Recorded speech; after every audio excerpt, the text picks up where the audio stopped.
Hey folks, I'm Tina Hui with Follow the Coin.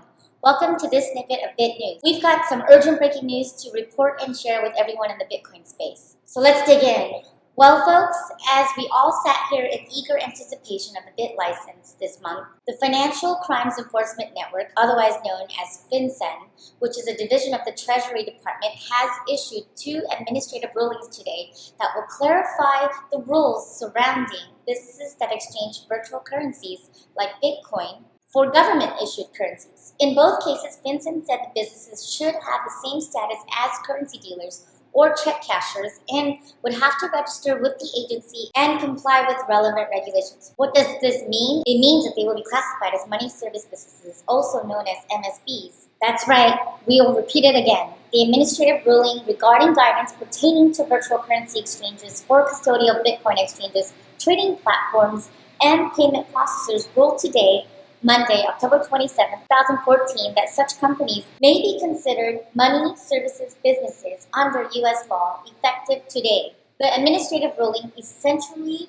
confirms that a virtual currency exchange is now defined and treated as a money transmitter under the Bank Secrecy Act, or BSA. Pursuant to FinCEN's regulations, FinCEN's main role is to combat money laundering and terrorist financing in the U.S. The 7-page ruling doesn't contain the word Bitcoin, but it does specifically reference virtual currencies. The ruling was in reference and response to a letter submitted in late 2013 seeking an administrative ruling for a prospective virtual currency trading platform. The details of the company that submitted the letter have been withheld from the announcements. The chief U.S. money laundering and terrorist financing regulator explained that Bitcoin exchanges may be seen as money transmitters even if they only match buyers and sellers on their platform. Further, according to CoinDesk, the letters suggest this is true even if the exchanges behave more like traditional securities or commodities exchanges, where no money is transferred between the company and any counterparty. While the first of today's issuances may have been expected by those following the space closely, and probably did not surprise the more informed and up-to-date, the more surprising development for everyone is that perhaps the new regulation could apply to Bitcoin processors as well as exchanges. The finding is notable as it means big companies in the sector like BitPay, which had formerly indicated that their services are exempt from FinCEN's guidance as they facilitate purchases between consumers and merchants, only accepting and transmitting funds as necessary to the sale, are likely to now also be affected by FinCEN's newest announcement. However, late this afternoon, CoinDesk consulted with Marco Santori, an attorney for Pillsbury Winthrop Shaw Pittman, who told them that FinCEN's latest guidance implies that the exemption only applies in instances where both sides of the transaction are Bank Secrecy Act or BSA regulated institutions, as is the case in credit card processors, which transfer funds between customer and merchant banks. Santori explained, what most payment processors do today is just accept people's Bitcoin from wherever those Bitcoins may be, possibly their own wallet software, and accept those coins and send them on to the merchant using whatever software they might be running. What this is saying is that if you're a merchant payment processor and you're doing that, you're not exempt from the rules. In fact, you're a money services business. Further, Andrew Edelman, an attorney at First Edelman, David and Joseph PL, further stressed the implications of the ruling, suggesting that they perhaps are a troubling sign for how the industry could be treated by the agency as a whole. Based on his reading of the documents, he's not sure if there's a limit to the breadth of the MSB definition. It seems to him that according to FinCEN, any company that's dealing with Bitcoin is a money transmitter, and he doesn't know if he could have said that before he read the payment processor note. In the letters now circulating the internet today, FinCEN Policy Division Associate Director Jamal El-Hindi outlines the government's arguments for why the unnamed businesses in question falls under the money transmitter definition. As a result, companies in the U.S. that facilitate such Bitcoin transactions may be required to adhere to additional reporting and compliance standards. FinCEN told CoinDesk that the ruling is meant to be an official opinion to the companies in question, and that it may not apply more broadly. In a statement, a spokesperson for FinCEN is saying, we encourage businesses to ask us directly if they are uncertain about their status as money transmitters, and to determine if they need to register with FinCEN. Adding, depending on the specific facts and circumstances described to us, we offer an official opinion. These rulings are not meant to signal trends or to be interpreted as some broad pronouncement for the industry. FinCEN is now reporting, additionally, that even though the actual company name is withheld, the ruling provides information about what the company that did ask for response wanted to do. To be clear, the company that submitted the letter for administrative ruling wished to set up a trading system that matches buys and sells of virtual currency for legal tender for customers and maintaining a separate account for USD and virtual currency, and protected from seizure by company creditors. This basically describes most of the Bitcoin fiat exchanges operating today. And starting with today, folks, it seems they will definitely be regulated as money services businesses by FinCEN. So, if you have any questions, do check with the regulatory institution. Now, how does FinCEN define a virtual currency exchange?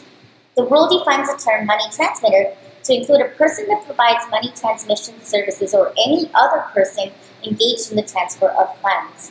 The term money transmission services means the acceptance of the currency, funds, or other value that substitutes for currency from one person and the transmission of currency, funds, or other value that substitutes for currency to another location or person by any means.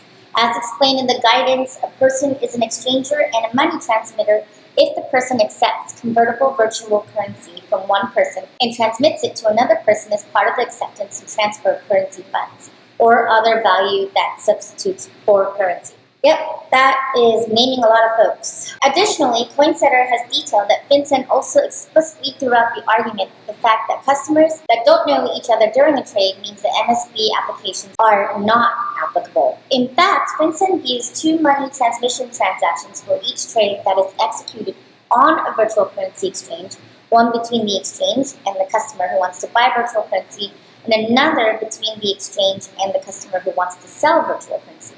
Meanwhile, the ruling doesn't explicitly discuss payment processors, but dropped a hint about while rejecting the claim that a virtual currency exchange should be exempt from money transmission regulation, FinCEN has said that there are three fundamental conditions that must be met for the exemption to apply. Number one, the money transmission component must be part of the provision of goods or services distinct from money transmission itself.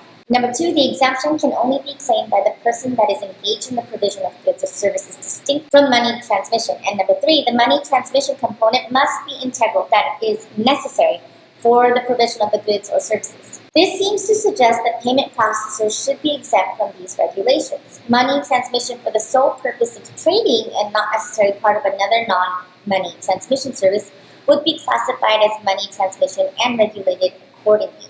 Thus, the company that FinCEN was advising and responding to in particular, which is operating as a virtual currency exchange, fails to meet the criteria of a payment processor, though the new ruling does classify the company, according to the Washington Post, that sought to build a platform for customers to exchange virtual currencies for legal tender as a money transmitter. The other ruling involved a business that wants to use Bitcoin to facilitate payments for hotels in Latin America, where customers may have trouble exchanging money because of extreme exchange rates. FinCEN ruled that both of the companies, neither of which was identified, are acting as MSBs and would have to register with FinCEN as such and be subject to the relevant regulations. Both of these companies had sought guidance at the beginning of 2014. And further, it seems that Bitcoin miners are now also classified as an MSB as well. Yep, that's right. The guidance was explicit in mentioning mining along with some other terms. The guidance said that the details of how the virtual currency is obtained isn't important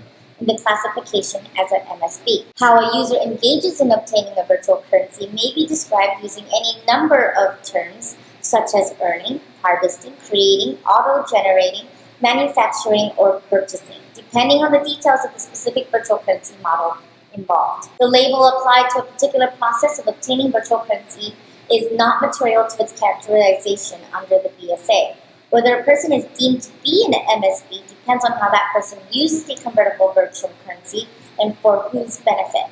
The mechanism by which the virtual currency is obtained is not material in determining MSB status. Even more onerous and worrisome, it seems that anyone buying virtual currency can also be an MSB. The administrative ruling was silent on exchanges that don't involve the fiat component, so the status of altcoin like Dogecoin and Litecoin exchanges is unclear at this point in time. Exchanges that don't handle fiat have been popular in altcoin exchanges that trade altcoins for bitcoins. Both of the components would come under the virtual currency definition of FinCEN, as the exchange never touches fiat. It is likely, however, that FinCEN views pure virtual currency exchanges as MSBs too. Even though this ruling isn't legally binding and is subject to change as the industry evolves, this is a major step towards increased regulation of Bitcoin businesses, and one that folks should definitely watch, inquire about, and follow. Sorry to be the bearer of what could be some really tricky news for a bunch of folks. On the bright side, it does mean that the industry is definitely being seen as an industry and maturing, and regulation is here. On the dark side, it's going to be unclear how the regulations are going to be enforced and which companies and which particular actions may be seen as subject to regulation. So if you do have any doubts at all, it's probably best to just check in with FinCEN immediately. Alright folks, that's all we've got for now, but we will definitely be keeping an eye and we'll tune in with any updates. But if you do find out more details or get some more insight into this particular story or any others and want to leave a tip, please do at team@followthecoin.com. That's TEAM@followthecoin.com. Okay? Thanks for tuning in, and I hope you guys have a good evening. Bye, guys!